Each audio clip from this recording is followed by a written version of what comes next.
हमने पिछली वीडियो में इम्पॉर्टेंट हिंदी की कुछ चीज़ें पढ़ी थी। इस वीडियो में हम सेकंड पार्ट पढ़ेंगे।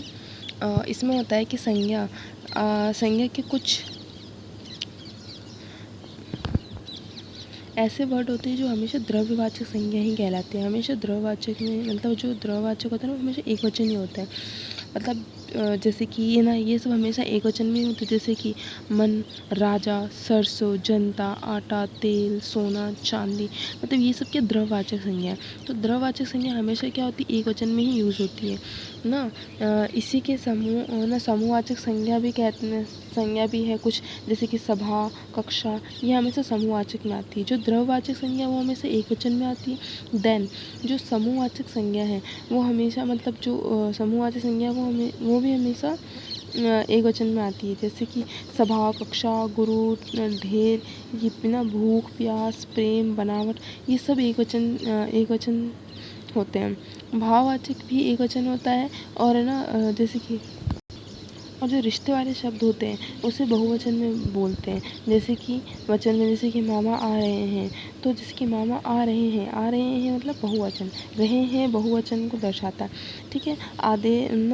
आदेश वाले भी शब्द बहुवचन होते हैं, जैसे कि कोई हमें आदेश दे रहा है तो वो भी एक बहुवचन होता है। रिश्तेदार हो गए, रिश्तेदार वो भी बहुवचन हो जाते हैं। ठीक है। अब आता है पर्यायवाची। पानी का पर्यायवाची याद हो तो अगर हमें बादल का पर्यायवाची चाहिए तो जैसे कि हम पानी जैसे कि जलद, नीरद, जलधर, है ना। ये जैसे मतलब बादल के हो जाते हैं। ठीक है। जो पानी का पर्यायवाची होता है ना, वही हम बादल में अगर जोड़ दें, है ना, जैसे द और धर जोड़ दें तो क्या क्या बन जाएगा, जलद, नीरद, जलधर, है ना। तो ये बादल के पर्यायवाची होते हैं। पानी का पर्यायवाची के पीछे अगर धी और निधि, जो पानी के पर्यायवाची के पीछे हम अगर नी या निधि जोड़ दें तो समुद्र का पर्यायवाची बन जाएगा, जैसे पयोधी, संगर, जलधि। ठीक है। वैसे ही पानी के पर्यायवाची के पीछे अगर हम ज जोड़ देते हैं तो वो कमल का पर्यायवाची हो जाएगा, जैसे कि नीरज, सरोज, पंकज, है ना। वैसे ही जैसे आँख का याद हो तो पर्यायवाची आँख के पर्यायवाची प्लस पानी का पर्यायवाची, है ना, अगर याद हो तो पानी अगर आंसू और पानी का पर्यायवाची में याद है तो जैसे कि आँख का पर्यायवाची प्लस पानी का पर्यायवाची, मतलब है ना, अगर याद है तो जैसे कि पानी के आगे आँख का पर्यायवाची लिखने पर आंसू का पर्यायवाची बनेगा, जैसे कि एग्जाम्पल है नयन नीर, नेत्र नीर। तो नेत्र क्या होता है, आँख, और नीर क्या है इसमें, पानी। नयन क्या है, आँख, और नीर क्या है, पानी का पर्यायवाची। तो अगर दोनों को अगर मिला दिया जाए तो एक ना आंसू का पर्यायवाची बन जाता है, जैसे कि नयन नीर, है ना। हमें अगर आँख का पर्यायवाची याद हो और पानी का पर्यायवाची याद हो तो दोनों अगर मिला दिया जाए ना तो आंसू का पर्यायवाची बन जाता है। ठीक है। जैसे कि नयन नीर, नेत्र नीर, है ना। ऐसे पर्वत के ऊपर की समतल भूमि के लिए एक शब्द आदित्य का, मतलब ऊपर पर्वत के ऊपर की जो समतल भूमि होती है ना उसको हम क्या कहते हैं, आदित्य का। उच्च समतल भूमि को पठार कहते हैं। धरातल से ऊंचे को क्या कहते हैं, पहाड़ कहते हैं। उपत्यका पर्वत के नीचे की समतल भूमि, है ना, उसको कहते हैं। अधिक वर्षा के लिए एक शब्द अतिवृष्टि, या अतिवृष्टि, और अगर अतिवृष्टि का विलोम देखें तो अनावृष्टि होता है। ठीक है। जैसे और अंतस्थ व्यंजन कौन से होते हैं, य, र, ल, व, अंतस्थ व्यंजन होते हैं। ठीक है। और ऊष्म व्यंजन तालव्य श, मूर्धन्य च और दंत श, जिसे बोलने में मुंह से ऊष्मा निकलती हो, ठीक है, वो होते हैं। अब आता है विशेषण की 3 अवस्थाएं। विशेषण की 3 अवस्थाएं होती हैं, मूलावस्था, उत्तरावस्था और उत्तमावस्था। ठीक है। मूलावस्था जो महान का मूल रूप महत्व होता है, जिसका मूल रूप होता है ना उसको कहते हैं मूल अवस्था। ठीक है। महान का जैसे मूल रूप है महत्तम, वैसे उसका उत्तरावस्था क्या होगा, इसमें तर प्रत्यय जोड़कर दर्शाया जाता है, जैसे महत का उत्तरावस्था क्या होगा, महत्तर। वैसे उत्तमा अवस्था उसका क्या होगा, उसको दर्शाने के लिए हम तम लगाते हैं प्रत्यय उसके पीछे। ठीक है। तो महानतम। ठीक है। तो है ना, इसमें मूलावस्था यही होती है जिसमें हम मूल रूप होता है महत्व का हो गया, उत्तरावस्था में तर लगा देते हैं, उत्तमावस्था में तम लगा देते हैं। ठीक है। जैसे महान इसका मूल अवस्था क्या होगी, जड़। मतलब जड़ क्या होता है, महान का ना महान होगा या महत्व, है ना। और उत्तरावस्था क्या होगा, महत्तम। और है ना उत्तमावस्था नहीं सॉरी महान है, उसका मूल अवस्था क्या होगी, महत्व या महान, ठीक है। उत्तरावस्था क्या होगी, महत्तर। और उत्तमावस्था महत्तम, ठीक है। मूलावस्था यहाँ सामान्य रूप होता है, यहाँ तुलना नहीं होती है किसी से। जो मूल अवस्था है ना, तो उसमें किसी की तुलना नहीं की जाती है। उसका असली रूप, जैसे कि राम एक सुंदर बालक है, जैसा उच्च, जिसमें उच्च, महान, सुंदर, मधुर, एग्जाम्पल में ये है ना। जैसे राम एक सुंदर बालक है ना। उत्तरावस्था में क्या होगा, इनमें दो व्यक्तियों के बीच तुलना करके जैसे कि राम श्याम से अधिक सुंदर है, ठीक है। मतलब इस एक और दूसरे से वो तुलना कर रहा है कि राम जो है ना श्याम से अधिक सुंदर है। इसमें उत्तम, सुंदरतम, मधुरतम, तम प्रत्यय लग जाता तर प्रत्यय लग जाता है, जैसे कि उत्तर, महत्तर, सुंदरतर, मधुत्तर, ठीक है। वैसे ही उत्तमावस्था क्या होती है, इसमें दो या दो से ज़्यादा लोगों की तुलना करके किसी एक को सबसे अच्छा बता देते हैं। जैसे यहाँ सभी बालकों में राम सबसे सुंदर है ना। इसमें तम प्रत्यय लगता है, उत्तम, महत्तम, सुंदरतम, ठीक है। सुंदरतम या फिर मधुरतम। देखो एग्जाम्पल में देखा जाए, जैसे कि राम श्याम से अच्छा है, यह मूल अवस्था क्या होगी इसकी, राम में एक सुंदर बालक है, ठीक है। राम सुंदर बालक है, नॉर्मल चीज़ है, ठीक है। उसका उत्तरावस्था क्या होगी कि राम श्याम से अधिक सुंदर है, मतलब दूसरे से कंपैरिजन किया जा रहा है। बट थर्ड जो होता है ना उत्तमावस्था, उसमें सबसे ज़्यादा मतलब सबसे कंपेयर किया जाता है। तो यहाँ क्या हो जाएगा कि यहाँ सभी बालकों से राम सबसे सुंदर है। अब यहाँ किसी दो के बीच में कंपैरिजन नहीं किया गया, इसमें पूरे समाज से ही कंपैरिजन कर दिया इसने, है ना। वैसे ही मतलब कहने का मतलब है कि अगर मूलावस्था उसमें उच्च, महान, सुंदर, मधुर, ठीक है। अगर उच्च का देखें तो उत्तर अवस्था क्या हो जाएगी, उच्चतर, है ना। महान का महत्तर हो जाएगा, सुंदरतर का सुंदरतर हो जाएगा, सुंदर का सुंदरतर हो जाएगा, मधुर का मधुरतर हो जाएगा। और उसका उत्तमावस्था क्या होगा, है ना, उच्चतर का उच्चतम, महत्तर का महत्तम, सुंदर का सुंदरतम, और है ना मधुतर का मधुरतम, ठीक है। ऊपर में तर प्रत्यय लगता है, इसमें तम प्रत्यय लगता है ना। अब है स्वर संधि। स्वर संधि कितने प्रकार के होते हैं, जैसे कि ये 4 प्रकार के होते हैं, दीर्घ स्वर संधि, गुण संधि, वृद्धि संधि और यण संधि, ठीक है ना। उसमें भी जैसे कि जिसमें है ना दीर्घ स्वर संधि। दीर्घ स्वर संधि में क्या आएगा, जैसे बड़ी चीज़ें आएगी, जैसे बड़ा आ, बड़ा ई, बड़ा ऊ, जहाँ पे प्लस लगता है ना, उसके बीच में अगर उन दोनों को मिलाया जाए तो आ, ई या फिर ऊ, बड़ा ऊ, इनका मतलब आवाज़ आती है। जहाँ पे बड़े शब्द या बड़े मेल हो, है ना, जहाँ बड़े अक्षरों का मेल होता है वह दीर्घ होता है, दीर्घ स्वर संधि होती है, ठीक है। वैसे गुण स्वर संधि, इसमें ए, ओ, अर आए, वहाँ गुण स्वर है, ठीक है। गुण स्वर संधि में वैसे भी समझ सकते हैं, अगर इस बी का मेल अगर अपने इस पड़ोसी से इस गुण मिल जाए इससे, या इसका इससे गुण मिल जाए, तो जैसे कि अगर ई के साथ ए जुड़ जाए, या डबल ए के साथ ए, या ओ औ, या बड़ा ई के साथ ए, अगर ई के साथ अ जुड़ जाए या आ जुड़ जाए, या ए ओ औ जुड़ जाए, या बड़ी ई के साथ आ, ए ओ औ जुड़े, या फिर छोटा ऊ के साथ अ आ, ए ऐ ओ औ जुड़े, या फिर बड़ा ऊ के साथ अ आ या ए ऐ ओ औ जुड़े, ठीक है, तो उधर गुण संधि होगी। तो यहाँ पे अगर ये समझ नहीं आए तो हम ये भी इसको भी यूज़ कर सकते हैं, ठीक है। इसके बाद आता है हमारा वृद्धि संधि। वृद्धि संधि में हमेशा एक चीज़ याद रखनी, जिसके ऊपर डबल मात्रा हो, एक ही मात्रा हो, तो वहाँ पर शब्द ऊपर में डबल एक ही मात्रा हो, वहाँ वृद्धि संधि होगी, ठीक है। यण संधि में क्या होगा, य र व आए, वहाँ पर यण संधि होगा, ठीक है। और फिर 4 बताया था मैंने स्वर संधि, बट स्वर संधि 4 नहीं 5 होती है ना। अयादि संधि में आई, आव, आई ये आएगा। इसको याद करने का ट्रिक क्या है, देखो दीर्घ में क्या, दीर्घ मतलब बड़ा, तो जहाँ पे बड़े अक्षर का मेल हो वहाँ पे दीर्घ संधि। गुण में मैंने बता ही दिया था, अगर उसका मेल इससे हो, अगर इसका मेल इससे हो, इसका मेल इससे हो, तब वहाँ पे ये वाला आएगा, है ना। और जैसे कि अगर गुण संधि, अब वृद्धि संधि में क्या होगा, जिसमें वृद्धि हो रही हो, तो जगह अगर मात्रा क्या वृद्धि होती है तो यहाँ पे वो होगा वृद्धि संधि होगी, ठीक है। और ऐसे उसमें वृद्धि में ना मतलब बड़े ए आई ओ मतलब डबल ऊपर मात्रा लगेगी तो वृद्धि संधि हो जाएगी। और यण संधि, यण में य आगे आ रहा है, ठीक है, यण में, तो जहाँ पे य र व आए वहाँ पे यण संधि होगा। और अयाधि संधि, तो अयाधि संधि में कि आगे क्या लिखा हुआ, आए, तो जहाँ पे ऐसे आव आई आए अव आए वहाँ पर अयाधि संधि लगाना है। ये याद करने की ट्रिक है, सिंपल। अब आता है वर्ण। वर्णों के व्यवस्थित क्रम को वर्णमाला कहते हैं। वर्णमाला वर्ण, वाक्य, माला, भाषा, ठीक है। वैसे ही ध्वनि, वर्ण, शब्द, पद, वाक्यांश और वाक्य।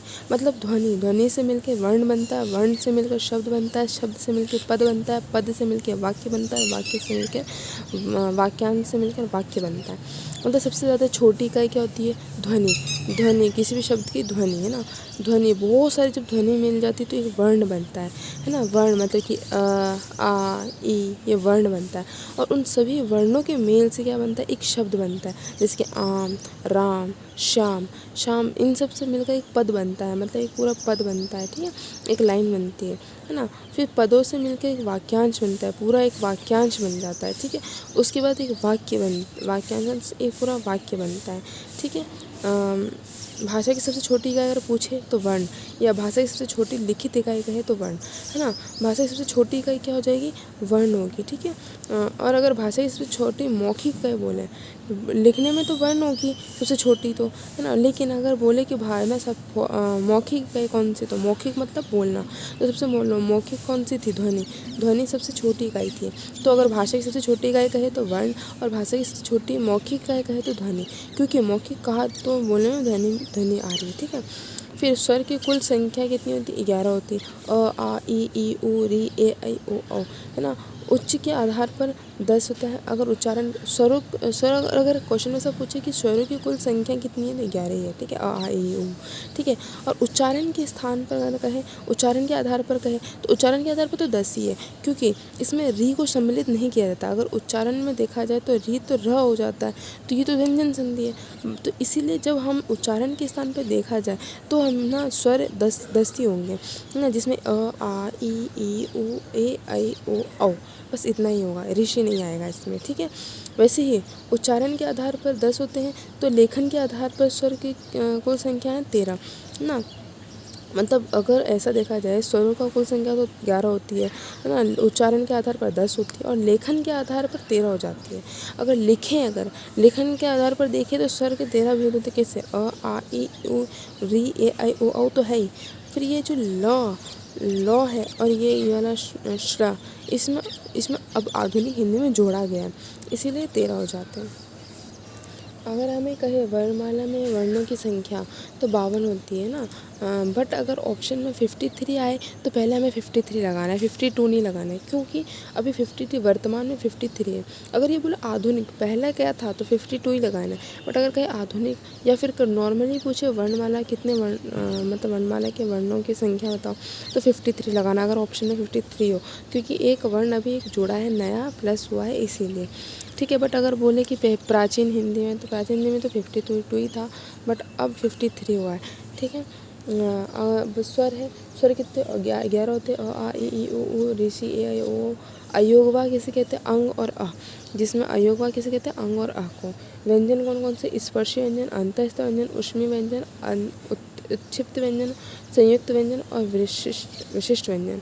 स्पर्शी व्यंजन कौन से 25 होते हैं, क से लेकर म तक जितने भी होते हैं ना वो सारे स्पर्शी व्यंजन होते हैं। अंतस्थ व्यंजन कौन से होते हैं, य र ल व, ये अंतस्थ व्यंजन हो जाते हैं। ऊष्मी व्यंजन तालब श, मूर्धन्य श, दंत श और ह, ठीक है, जिससे बोली में ऊष्मा निकलती है। श बोलते हैं हमारे ऊष्मा निकलती है ना, लाइक वैसे तालब स, मूर्धन्य श, दंत श और ह, ये क्या है, ऊष्मी व्यंजन है। उत्क्षिप्त व्यंजन कौन से होते हैं, ड और ढ, जिसमें ताड़ंग जात या द्विगुण भी कहते हैं इसको ना, जिसमें ताड़ंग जात लगता है ना उसे उत्क्षिप्त व्यंजन भी कहते हैं, और यह एक है ना द्विगुण भी इसको कहते हैं, द्विगुण वाले भी कहते हैं। और इसमें संयुक्त व्यंजन किसको कहते हैं, अक्षत्र ज्ञा। संयुक्त व्यंजन इसको संयुक्त व्यंजन क्यों कहते हैं, क्योंकि यह 2 वर्णों के मेल से बनता है, इसीलिए इसको अक्षत्र ज्ञा और श्र, तो इनको संयुक्त व्यंजन कहते हैं। है ना, क्योंकि अकेला नहीं होता और भी दूसरी चीज़ें भी मिक्स होती है, इसमें प्लस होती है ना। विशिष्ट व्यंजन कौन सा, जो मैंने कहा एक अभी जुड़ा हुआ है, तो ये लौ जो होता है ना, ये गुजराती में बोलते हैं, ठीक है। ये ल की तरह होता है बट उसको लौ बोला जाता है। तो ये एक विशिष्ट व्यंजन इसमें जुड़ा है। इसीलिए टोटल, जैसे कि टोटल कितने हैं ये 25, 4, 4, 2, 4 और ये 1, है ना, इन सबको जोड़ा जाए तो 53। मतलब पहले ये वाला नहीं था, इसीलिए इसको पहले 52 ही बोलते थे, बट अभी नया जोड़ा है तो 53, जो कि गुजराती में काम आता है, ठीक है। मूल स्वर अगर पूछे तो 4 है, अ, ई, बड़ा ऊ और री। यह ब्रह्मा के मुख से उत्पन्न हुए 4 मुखों 4 मुख से जो उत्पन्न हुए थे वो है ये। 4 मुख, ब्रह्मा के 4 मुख होते हैं। मूल स्वर कौन कौन से, जिसमें से अ निकला, बड़ा ई निकला, बड़ा ऊ निकला और री निकला, ठीक है, इसीलिए उसको मूल स्वर कहते हैं। अग्र स्वर क्या होते हैं, बड़ा ई, छोटा ई, ए, ऐ, ऋषि, आगे की तरफ गिरते हैं, जिसे अपन बोलते हैं ई, बड़ा ई है ना, ए, ऐ, मतलब ये जो जीव का जो अग्र भाग है ना, जैसे ये जीव हो गया, अग्र, मध्य और पश्च, ठीक है। पश्च जो अपन गले के पास है वो, मध्य वाला बीच वाला, अग्र मतलब ए वाला सामने वाला जो दांतों के पास में रहता है वो अग्र है ना। तो वो ना अग्र भाग से क्या बोला जाता है, ई, ए, ऐ, ये आगे की तरफ गिरते हैं, तो ये क्या हो गया, अग्र वाला, ठीक है। आ, ओ, है ना, ये सब पश्च भाग का होगा। मध्य भाग का अ कैसे बोलते हैं, मध्य भाग से ना। और आ, ऊ, है ना, री, सॉरी, ओ, ये किससे बोल जाते हैं, पश्च वाले से। तो जो आगे से बोलते हैं उसे अग्र, ई, ए, ऐ, ओ। मध्य से बोलते हैं वो अ, और जिसे पश्च से बोलते हैं इसमें आ, ओ आते हैं। अब आता है संज्ञा। संज्ञा के भेद अगर पूछे, अगर प्राचीन भाषा में पूछे, प्राचीन मतलब पहले जो थी 5 थी, उनके भेद 5 थे। आधुनिक में तो 3 ही हैं, ठीक है। और मूल अगर पूछे तो 2 ही है ना। इस ना जैसे मूल में जब अगर मूल पूछे तो ना, मूल भाषा संज्ञा कितने कौन से थे, जिसमें कि जो दिखाई देते हैं, ठीक है, वो होते हैं, जिसको कहते हैं हम वास्तविक और अवास्तविक। वास्तविक संज्ञा जो हमें दिखती है ना, जिसे हम देख सकते हैं, और अवास्तविक वो होती है जिसे हम सिर्फ महसूस कर सकते हैं, छू नहीं सकते, देख नहीं सकते, ठीक है। वो आधुनिक, पहले मूल जो था ना वो तो 2 ही था, ठीक है। अगर कुछ आधुनिक में तो 3 ही है, ठीक है। बट प्राचीन पहले थी 5 संज्ञा थी, ठीक है। यौगिक शब्द के मेल से बने सामान्य अर्थ होते, जैसे पाठशाला, पाठ प्लस शाला, पाठशाला। यौगिक शब्द क्या होते हैं, शब्द के मेल से बने सामान्य अर्थ दे, ठीक है। यौगिक और योग रूढ़, यौगिक में क्या होता है, शब्द के मेल से बने सामान्य अर्थ दे, जैसे पाठशाला, पाठ प्लस शाला, पाठशाला। योग रूढ़ यौगिक होकर भी किसी विशेष अर्थ की ओर वो मतलब वो दूसरे अर्थ देता, जैसे पंख प्लस जा, पंख और ज अलग अलग है, बट इसका मतलब क्या होता है, कमल। किसको हम पंकज, मतलब पंकज इसको बोलते हैं कमल को।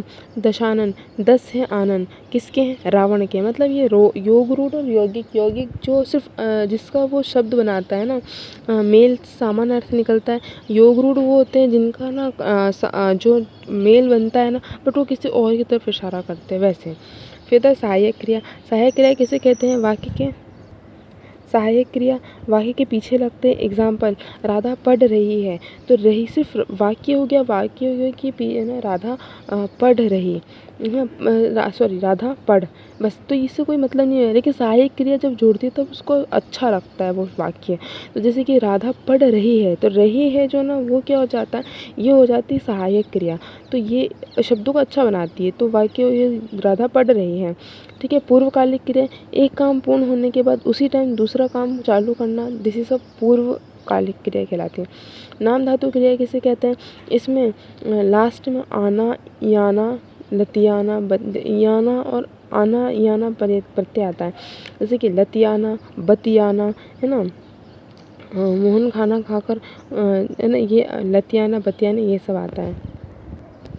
ये प्रत्यय जुड़कर शब्द बनाते हैं, उसे कहते हैं, ठीक है। बतियाना, अपनाना, आना, वाना, याना, ये प्रत्यय लगते हैं नाम धातु क्रिया में।